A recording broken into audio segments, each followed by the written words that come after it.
মা, বাইরে দেখো না, কি সুন্দর বৃষ্টি হচ্ছে। আমি বাইরে যাব মা, আমি বাইরে যাব, বৃষ্টিতে ভিজবো। চুপ করে ঘরের মধ্যে বসে থাকো, বাইরে অনেক বৃষ্টি হচ্ছে। এবারে মনে হয় বন্যা হবে। বন্যা কি গো মা? বন্যা কেমন হয় বলো তো? বন্যা হলে গ্রামের মধ্যে পানি চলে আসে, সবার ঘরের মধ্যে পানি ঢুকে পড়ে। তাহলে বন্যা হলে আমরা থাকবো কোথায় মা? ঘরে যদি পানি ঢুকে পড়ে, তাহলে তো আমরা ঘরে ঘুমোতেই পারবো না। বিধাতার কাছে প্রার্থনা করো যাতে বন্যা না হয়।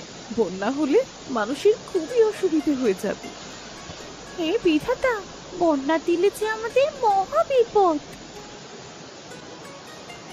কি ঝড় বৃষ্টি শুরু হলো রে বাবা, মনে হচ্ছে বন্যা হয়ে যাবে। একবার এমন হয়েছিল, বন্যায় মাঠ ঘাট সব তলিয়ে গেছিল। যাই যাই,